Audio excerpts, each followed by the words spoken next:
This is the most dangerous sea on Earth. The moment three young people step into this area, a number of sharks swim toward them. They soon realize that the sharp blades they see are actually teeth. It turns out the creature they're facing is the sea monster that guards the Sea of Beasts. Suddenly, a tooth nearly flips their boat over. The three hold onto the boat's edges, but are pulled down by a whirlpool. Unexpectedly, they find themselves inside the sea monster's stomach. There, they see wreckage of ships and airplanes scattered everywhere. To their surprise, they encounter someone they know. Just then, the sea monster's stomach starts to stir. Its spiny mouth continues chewing. Dazhuang climbs up to the cannon and begins firing at the sea monster's stomach. With each cannonball hit, a hole begins to form in the monster's stomach.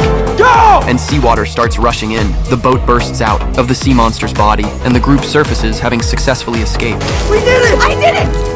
But they still have a more important task ahead, finding the Golden Fleece, which can bring anything back to life. With the help of the sea god's power, they locate the Golden Fleece's location. When they arrive, the Golden Fleece is hanging on the shoulder of a Cyclops. They manage to steal the fleece, but at that moment, Luke appears. They grab the fleece and injure Tyson in the process. Lord Kronos, he who was betrayed by his sons, hear now the words of one betrayed by his father. I bid you, rise.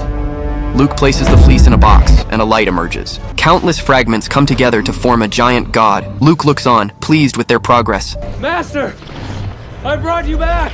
Unexpectedly, Kronos grabs Luke and swallows him whole. Then, Kronos catches Jack and devours him as well. Dazhuang quickly picks up a sword, rushing toward Kronos' foot. He strikes, but to his surprise, the part hit by the sword disintegrates into dust. It turns out the sword in his hand is the one that Poseidon used to seal the King of Gods. The cursed blade. Kronos immediately retaliates and attacks David. Dazhuang swiftly dodges the blow, but the sword falls onto the rubble. He runs to grab it, but by the time he does, Kronos' right hand has regenerated. Kronos grabs Dazhuang tightly. The next moment, Dazhuang bursts out of his grasp, leaps into the air, and pierces Kronos' part with the sword. In that instant, Kronos shatters into pieces, and the people who had been eaten are freed. Finally, the group successfully returns the Golden Fleece to the half-god village. A flash of golden light appears, and the divine tree is revived, returning to life once more.